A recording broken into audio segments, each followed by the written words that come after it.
राष्ट्रीय साक्षरता मिशन।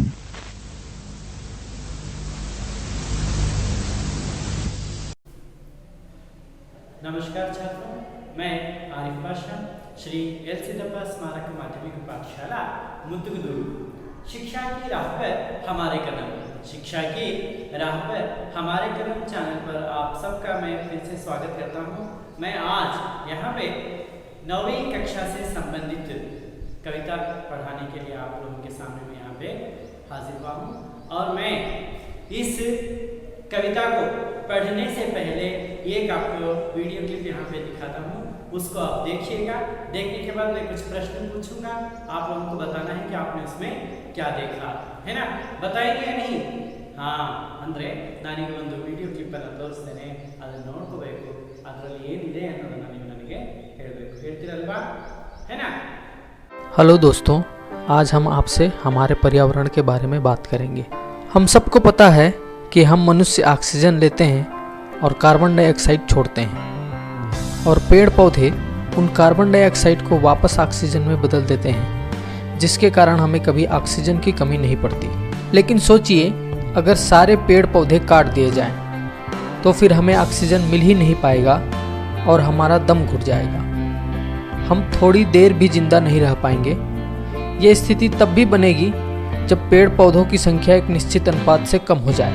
अब आप समझ सकते हैं कि पर्यावरण को बचाना क्यों जरूरी है। आइए अब हम इसको और अच्छे से समझते हैं। सबसे पहले हमको पर्यावरण का अर्थ समझना पड़ेगा। हमारे आसपास स्थित हर जीवित और निर्जीव चीज़ें हमारा पर्यावरण है। जैसे ये पेड़ पर बैठा बंदर, ये हाथी, ये घर, ये सड़कें, ये सड़क पर चलने वाली कार, ये नदी, और हमारे आसपास मौजूद ये हवा इत्यादि। ये सब चीज़ें मिलकर हमारा पर्यावरण बनाती हैं। हमारे स्वस्थ जीवन गुजारने के लिए इन सब का सही अनुपात में होना बहुत जरूरी है। लेकिन हम मनुष्य अपने फायदे के लिए इसको किस तरह नुकसान पहुंचा रहे हैं, आइए इसको समझते हैं। हमारी जनसंख्या में बेतहाशा वृद्धि हुई। हमने क्या किया? हमने पेड़ काटे और घर बना लिए। हमने जंगलों की अंधाधुंध कटाई की और वहां बड़ी बड़ी फैक्ट्रियां लगा ली, जिसके धुएं से हमारी हवा प्रदूषित हो रही है। हमने पेड़ काटे और सड़कें बना ली, और उन सड़कों पर हमारी हवा को प्रदूषित करने वाली गाड़ियां चलाई। जंगलों की कटाई का परिणाम ये हुआ कि आज हाथियों और बंदरों का झुंड हमारे घरों तक आ रहे हैं और जान माल का नुकसान कर रहे हैं। इन सब का जिम्मेदार सिर्फ और सिर्फ हम हैं। हमने फैक्ट्रियों के रासायनिक पदार्थ को नदियों में बहाकर नदियों के स्वच्छ पानी को प्रदूषित किया। हमने घरों के कचरे को भी नदियों में बहाकर पानी को प्रदूषित किया। हमने कोयले और लौह अयस्क जैसे खनिजों के लिए पहाड़ के पहाड़ खोद डाले। हमने अपनी हवा, पानी और जमीन को प्रदूषित किया, लेकिन इसको ठीक करने के लिए पर्याप्त कदम नहीं उठाए। इसका परिणाम हमें बड़ी बड़ी बीमारियों के रूप में मिल रहा है। बड़ी बड़ी प्राकृतिक आपदाओं का सामना करना पड़ रहा है। अभी भी वक्त है, हम इन सब चीज़ों को सुधार सकते हैं। इसके लिए हमें कुछ कदम उठाने होंगे। आइए जानते हैं वो कदम क्या होंगे। सबसे पहले तो हमें पेड़ लगाने होंगे, लेकिन सिर्फ लगाकर छोड़ना नहीं है कि पेड़ लगा लिए, फोटो खिंचा लिए और हो गया। हमने देखा है नेताओं और मंत्रियों को, पिछले साल जहाँ पर पेड़ लगाए थे, आज इस साल भी फिर वहीं पर पेड़ लगा रहे हैं।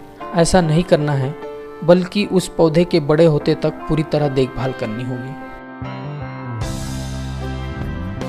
हमें बिजली पैदा करने के लिए साफ सुथरे साधनों जैसे सोलार एनर्जी का उपयोग करना होगा, हाइड्रो पावर का इस्तेमाल करना होगा, पवन चक्की को उपयोग में बढ़ावा देना होगा।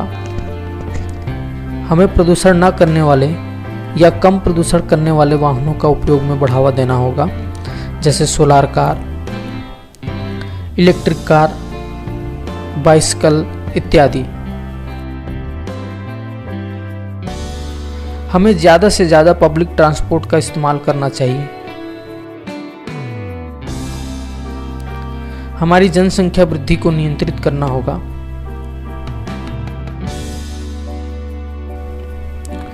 कचरों का उचित निपटारा करना होगा, पुरानी फैक्ट्रियों का उन्नयन कम प्रदूषण करने वाले फैक्ट्रियों से करना होगा। और आखिरी में ये कहना चाहूँगा कि विकास के नाम पर पर्यावरण से छेड़छाड़ पूरी तरह से बंद होनी। हाँ, तो आप लोगों ने वीडियो क्लिप देखा, क्या देखा उसमें? हाँ, पर्यावरण से संबंधित कुछ जानकारी हमने वहाँ पे प्राप्त की है ना। तो आज मैं 9वीं कक्षा से संबंधित एक कविता जो है पर्यावरण बचाओ, क्या है उस कविता का नाम? पर्यावरण बचाओ। तो उस कविता को हम यहाँ पे आज देखेंगे। क्या है कविता का नाम? पर्यावरण बचाओ।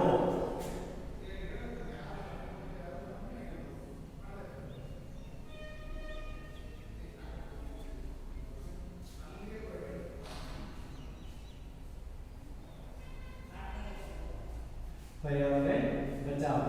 तो पर्यावरण का अर्थ क्या है कन्नड़ में? परिसर। क्या है वो? परिसर, एनवायरमेंट अर्थ कहते हैं। तो इस कविता के जो कवि हैं वो हैं डॉक्टर परशुराम शुक्ल।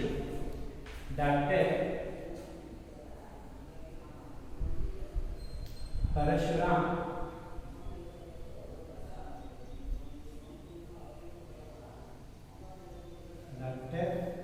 परशुराम शुक्ल, ये इस कविता के कवि हैं। कौन है वो? डॉक्टर परशुराम शुक्ल। तो हम इस कविता को पढ़ने से पहले इस कविता के कवि जो हैं डॉक्टर परशुराम शुक्ल, उनके बारे में थोड़ी सी हम जानकारी यहाँ पे प्राप्त करेंगे कवि परिचय में। तो इनका नाम मैंने क्या बताया? नाम क्या है? हाँ, इनका नाम है डॉक्टर परशुराम शुक्ल।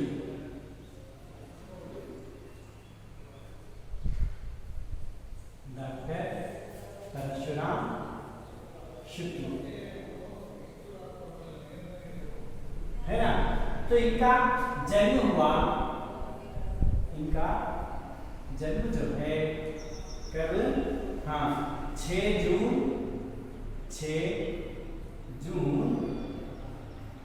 1947 में इनका जन्म हुआ। तो इनका जन्म स्थान है, इनका जन्म स्थान जो है कानपुर है। क्या है वो? कानपुर। कहाँ है कानपुर?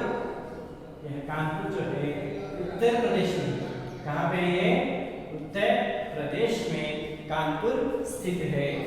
अब इन्हें बहुत सारे पुरस्कार से भी इनको सम्मानित किया गया है। उनमें से बहुत ही प्रमुख जो है भारतीय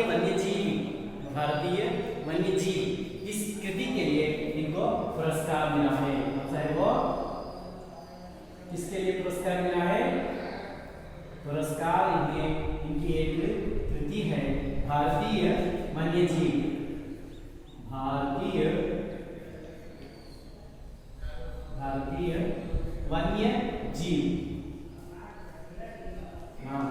भारतीय वन्यजीव नामक कृति के लिए इन्हें पुरस्कार मिला है। इन्हें पुरस्कार मिला। और इसके साथ साथ हिंदी अकादमी और हैदराबाद सहित अनेक संस्थाओं द्वारा आप पुरस्कृत हैं। यानी कि लेखक जो कवि हैं, कौन है वो? परशुराम शुक्ल जी जो हैं, उनको सम्मानित किया गया है।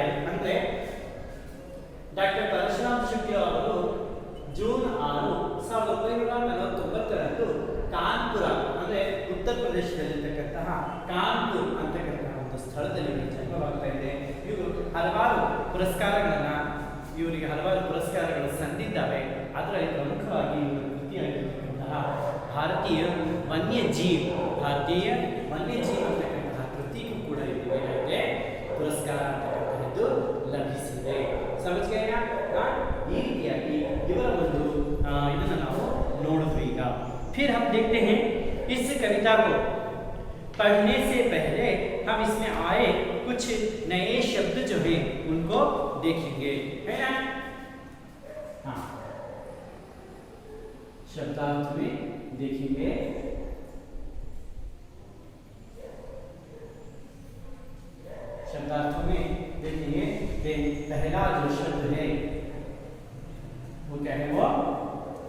मान क्या है? मान। मान का अर्थ है यहाँ पे चाह। मान का अर्थ क्या है? चाह अथवा याचना। क्या है वो? याचना, ಬೇಡಿಕೆ। मान का अर्थ क्या है? याचना, चाह, है ना? इसर अर्थ कन्नडदल्लेनो ಬೇಡಿಕೆ ಅಂತ ಕರೀತಾರೆ। फिर आवश्यकता बोलते हैं। क्या है वो? आवश्यकता।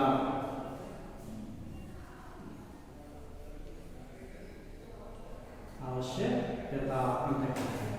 दूसरा जो शब्द है यहाँ पे सौंधी मिट्टी। क्या है वो? दूसरा शब्द जो है सौंधी मिट्टी। सौंधी मिट्टी, सौंधी मिट्टी। तो इसका अर्थ है यहाँ पे सुगंधित।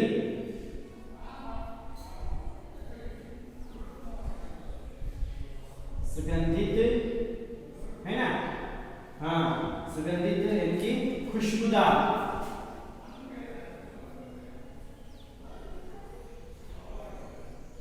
खुशबूदार, ಸುಗಂಧಿತವಾಗಿರತಕ್ಕಂತಹ ಅಲ್ವಾ? ಹಾ, ಸುಗಂಧಿತವಾಗಿರತಕ್ಕಂತಹ ಪರಿಮಳದಿಂದ ಕೂಡಿರತಕ್ಕಂತಹದ್ದು ಅಂತ ಹೇಳಿ। फिर तीसरा जो शब्द है जलवायु। जलवायु,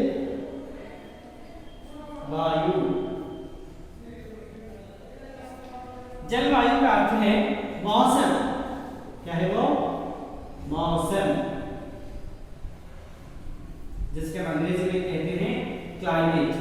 क्या कहेंगे इसको? मौसम क्या कहेंगे? क्लाइमेट। क्लाइमेट अर्थ है हो। फिर चौथा जो है शोर। शोर, शोर का अर्थ है कोलाहल। कोलाहल, ಕನ್ನಡದಲ್ಲಿ ಕೂಡ ಕೋಲಾಹಲ ಅಂತ ಹೇಳ್ತೇವೆ। ಅಂದ್ರೆ ತುಂಬಾ ಸೌಂಡ್ ಅಂತ ಹೇಳಿ। ऊंची और तीखी आवाज। ऊंची और तीखी आवाज, ಎತ್ತರದ ಧ್ವನಿ। ऊंची और तीखी, तीक्ष्णವಾದ, तीखी, तीखी आवाज। आवाज का अर्थ है सपड़, शब्द। हाँ, फिर पांचवा जो शब्द है रोपना। क्या है वो? रोपना। रोपना शब्द का अर्थ है लगाना, हच्चू। रोपना का अर्थ क्या है? लगाना। फिर छठा शब्द, आरನೇ शब्द ಏನು ಅಂತಂದ್ರೆ शपथ। शपथ, इसका अर्थ है वादा। वादा यानी कि प्रतिज्ञा।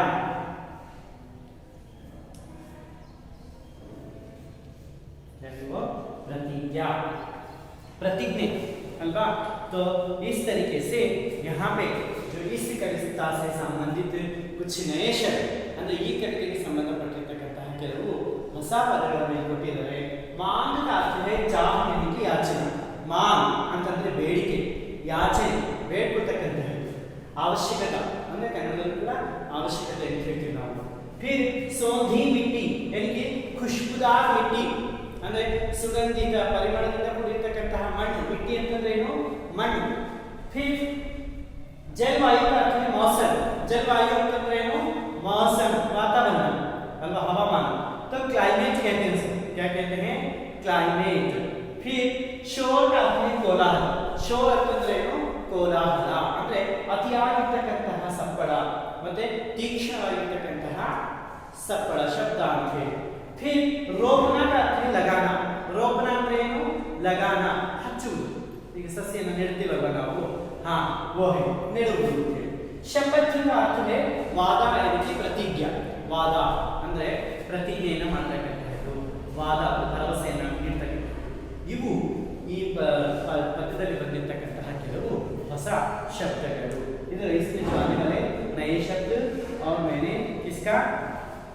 डॉक्टर परशुराम शुक्ल जी का जो परिचय मैंने आप लोगों को यहाँ पे दिया, समझ में आया ना?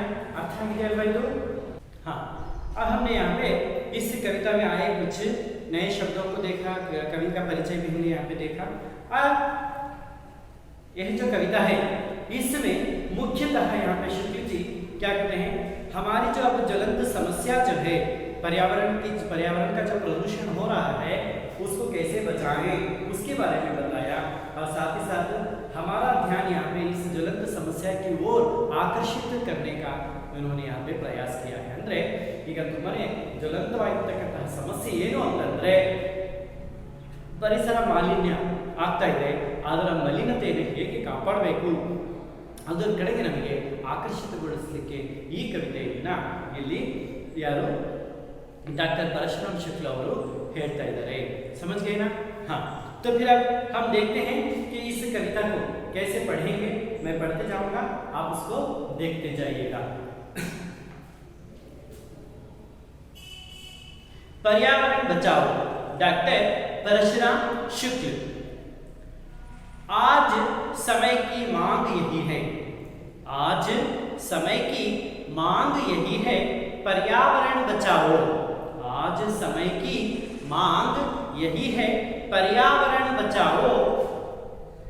तब तक जीव है जगत में, तब तक जीव है जगत में, जब तक जग में पानी, जब तक जग में पानी, जब तक वायु शुद्ध रहती है, जब तक वायु शुद्ध रहती है, सौंधी मिट्टी रानी, सौंधी मिट्टी रानी।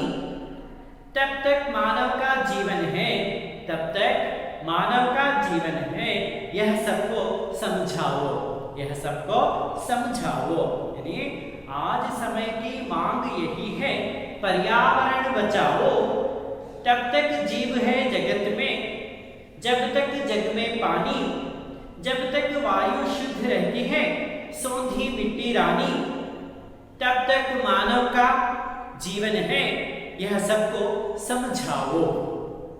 अगला जो छंद है, ध्वनि मिट्टी जलवायु आदि, ध्वनि मिट्टी जलवायु आदि, जीव जगत के मित्र सभी, जीव जगत के मित्र सभी, इनकी रक्षा करना, इनकी रक्षा करना अब कर्तव्य हमारा, अब कर्तव्य हमारा। शोर और मिट्टी का संकट, शोर और मिट्टी का संकट दूर करेंगे सारा, दूर करेंगे सारा। फिर एक बार, ध्वनि मिट्टी जलवायु आदि, जीव जगत के मित्र सभी, इनकी रक्षा करना अब कर्तव्य हमारा। शोर और मिट्टी का संकट दूर करेंगे सारा, दूर करेंगे सारा। फिर जो अंतिम छंद है यहाँ पे,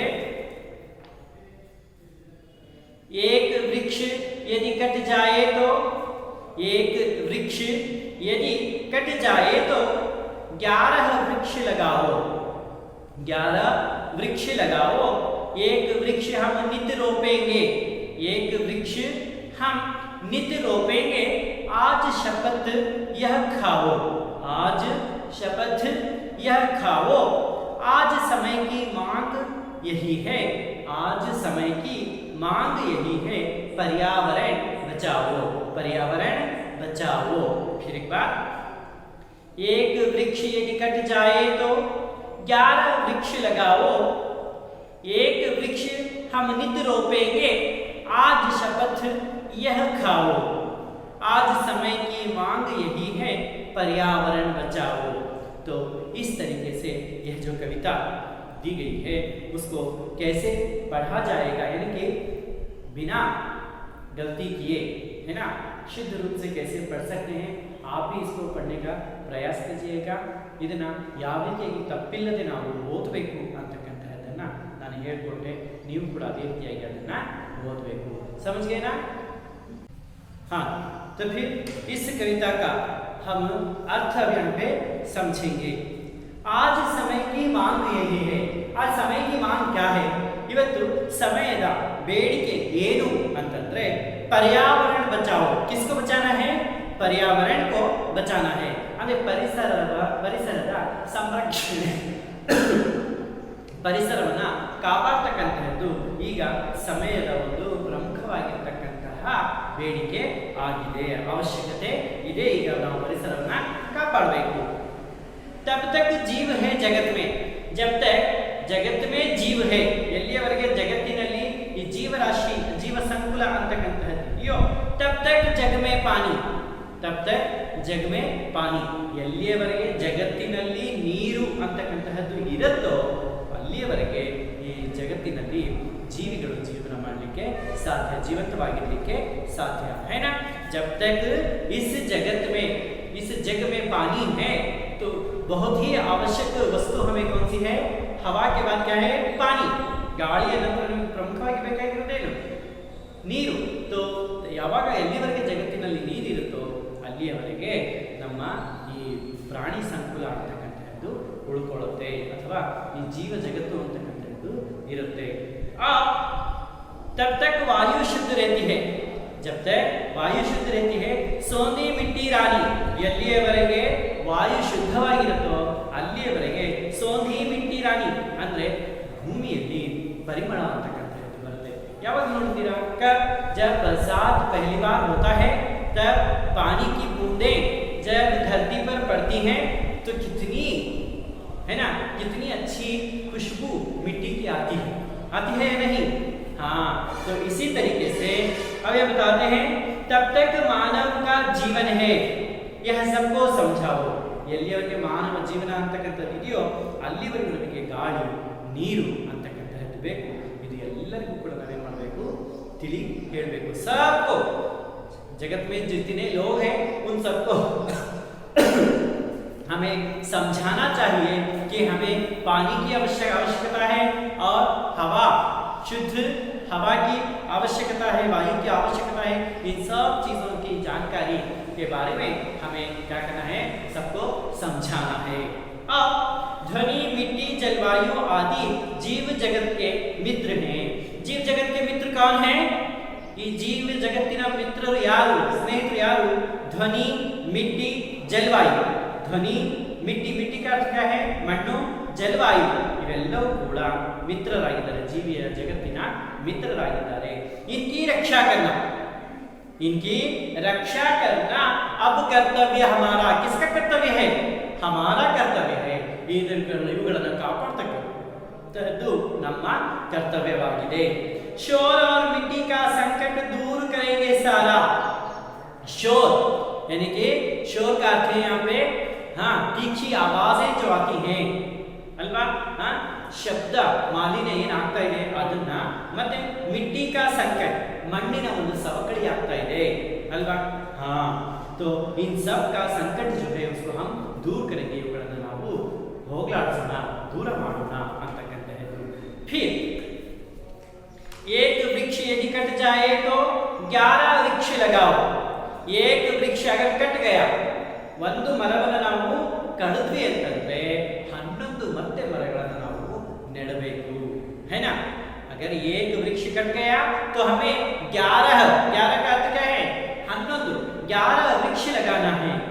एक वृक्ष हम नित्य रोपेंगे, नित्य ಪ್ರತಿ ಸಾರಿ ನಾವು ಒಂದೊಂದು ವೃಕ್ಷವನ್ನ ರೋಪೆಂಗೆ, ನೆಡ್ತೇವೆ। ಆಜ್ ಶಪಥ್ ಯಹ ಖಾओ, ಇವತ್ತೇ ನಾವು ಪ್ರತಿಜ್ಞೆಯನ್ನು ಮಾಡೋಣ, ಪ್ರತಿ ಸಾರಿ ನಾವು ಒಂದೊಂದು ಮರವನ್ನ ನೆಡ್ತೇವೆ ಅಂತಕ್ಕಂಥ ಒಂದು ಪ್ರತಿಜ್ಞೆಯನ್ನ ಮಾಡಬೇಕು। ಆಜ್ ಸಮಯ ಕಿ ಮಾಂಗ್ ಯಹಿ ಹೈ ಪರ್ಯಾವರಣ ಬಚಾವೋ, ಇವತ್ತು ಸಮಯದ ಒಂದು ಏನು ಅವಶ್ಯಕತೆ ಏನಪ್ಪ ಅಂತ ಬೇಡಿಕೆ ಏನು ಅಂತಂದ್ರೆ ಈ पर्यावरण ಅಥವಾ ಪರಿಸರವನ್ನ ಸಂರಕ್ಷಣೆ ಮಾಡತಕ್ಕಂಥದ್ದು। पर्यावरण को बचाना ही आज के समय की मांग है, समझ गए ना। तो इस तरीके से आज की जो समय की मांग जो है यहाँ पे जब तक जीव जगत में है तब तक हमें यहाँ पे पानी वायु इन सब को बचाकर रखना है, और साथ ही साथ क्या है इसके बारे में सबको समझाना है, सबको जानकारी देनी है कि इसको कैसे बचाएं, क्यों बचाएं, इसके बारे में जानकारी देना है। और साथ ही साथ जो जीव जगत के मित्र हैं कौन? ध्वनि, मिट्टी और जलवायु। इनके बारे में और इनकी रक्षा करने का कर्तव्य किसका है? हमारा है। इन सब चीजों की रक्षा करना हमारा कर्तव्य है। और साथ में हमें क्या दूर करना है? शोर और मिट्टी का जो संकट है उसको हमें दूर करना है। एक अगर वृक्ष कट गया तो हमें 11 वृक्ष वहाँ पे लगाना है और हर बार एक एक वृक्ष को हमें यहाँ पे रोपना है। रोपना है कि लगाना है। लगाने का एक शपथ हम लोगों को खानी है ना? लगाने की शपथ हम लोगों को खानी है। इस तरीके से इस कविता में हमें पर्यावरण के प्रति, है ना, पर्यावरण के प्रति या उसको उसकी ओर हमारा ध्यान आकर्षित करने के लिए कौन है? डॉक्टर परशुराम शुक्ल जी हमें यहाँ पे बता रहे हैं। समझ गए ना? अर्थ आ गया? तो हमें पर्यावरण बचाओ जो कविता है वह समझ में आ गई है। अब हम क्या करेंगे? इस कविता से संबंधित यहाँ पे जोड़कर लिखिए वाला जो अंश यहाँ पे दिया गया है उसको देखेंगे। क्या है वो? जोड़कर लिखिए।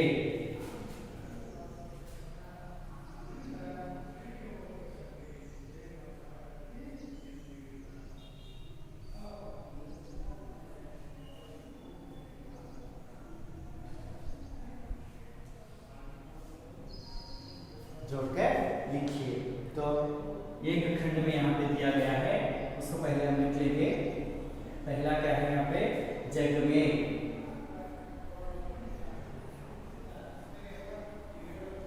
जग में। दूसरा है मिट्टी। निर्णय लेना कर रहे हैं मिट्टी। तीसरा है, तीसरा जो शब्द है मानव का।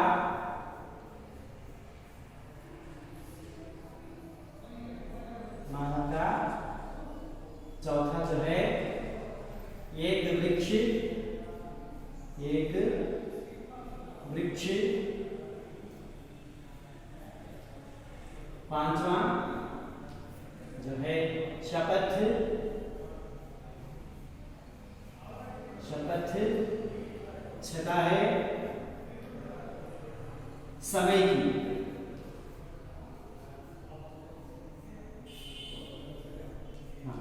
तो अब हमें क्या करना है? जो और एक खंड में जो शब्द दिए गए हैं उनके साथ इसका मिलान करना है, इनकी जोड़ना है। अब हम क्या करते जाएंगे? इसको जोड़ते जाएंगे। जैसे कि पहला जो शब्द है जग में, हाँ क्या है वो? पानी। जग में पानी। अलवा जग में पानी। दूसरा मिट्टी, हाँ क्या है? मिट्टी रानी। बिल्कुल सही, सही है। मिट्टी रानी। मानव का, हाँ जीवन। क्या है? मानव का जीवन। मानव का जीवन। सही है। एक वृक्ष। एक वृक्ष नित रोपेंगे। एक वृक्ष नित रोपेंगे। एक वृक्ष नित रोपेंगे। शपथ। शपथ खाओ। लेना दो। शपथ खाओ। ना हाँ। फिर अंत में समय की मांग। समय की मांग। ठीक है ना? ये जोड़कर लिखिए। अंत करता है जगना बड़े क्या क्या लिखा? जग में पानी, मिट्टी रानी, मानव का जीवन, एक वृक्ष नित रोपेंगे, शपथ खाओ, समय की मांग। ये लिखिए। को जोड़कर लिखिए जो है यहाँ पे हम उन शब्दों को लिखेंगे। ಅಂದ್ರೆ ಹೊಂದಿಸಿ ಬರೀತಕ್ಕಂಥದ್ದು ನಮಗೆ ಗೊತ್ತಾಯಿತು। तो आप लोगों को मैं इस कविता से संबंधित कुछ जो प्रश्न है गृह कार्य के रूप में आप लोगों को दूंगा, उसको लिखकर लाना है। गृह कार्य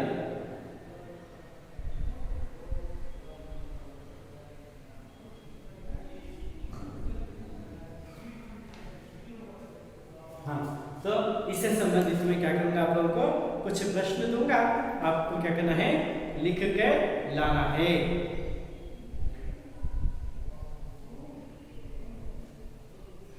तो वो क्या है, निम्नलिखित शब्दों के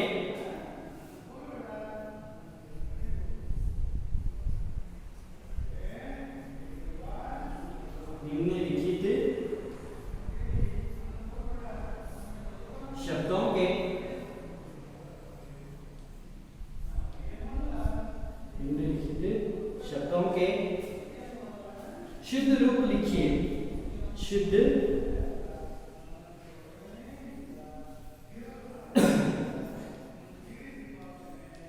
रूप लिखिए। यहाँ कुछ शब्द दिए गए हैं, उन शब्दों का जो शुद्ध रूप है उसको हमें लिखना है। हमें शब्दಗಳನ್ನು ಕೊಟ್ಟಿದ್ದಾರೆ, ಅವುಗಳ ಶುದ್ಧ ರೂಪ ಅಲ್ವಾ, ಅವುಗಳ ನಾವು ಬರಿಬೇಕು। तो वो है यहाँ पे, जो पहला है जीव, है ना, तो ऐसे यहाँ पे दिया गया है। फिर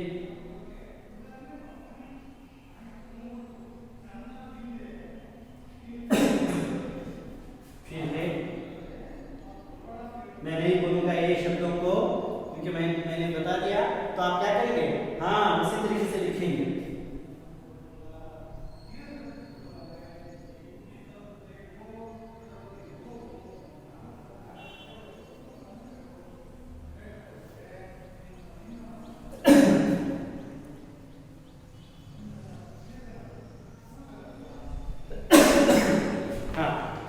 ये जो शब्द हैं 1 2 3 4 और 5 शब्द मैंने आप लोगों के यहाँ पे लिखा है मैंने। तो इन शब्दों में कुछ त्रुटियां हैं, है ना, उसकी जो वर्तन है उसको आपको सही करना है।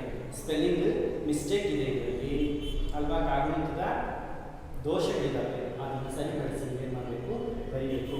तो ये पर्यावरण बचाओ जो डॉक्टर परशुराम शुक्ल जी की जो कविता है उसके बारे में मैंने बताया, व्याकरण का कुछ एक अंश मैंने यहाँ पे बताया और गृह कार्य भी दिया है, उसका अर्थ भी मैंने समझाया। तो मैं समझता हूँ कि आप लोगों को यह कविता समझ में आई होगी। तो हमारे चैनल का नाम क्या है, शिक्षा की राह पर हमारे कदम। तो उसको लाइक कीजिए, सब्सक्राइब कीजिए और जितना चाहे अपने दोस्तों में उसको शेयर करने का भूलिएगा मत, है ना। तो फिर अगली वीडियो मैं आप लोगों के सामने फिर अगले वीडियो में यहाँ पे प्रस्तुत होऊंगा। तो तब तक के लिए धन्यवाद।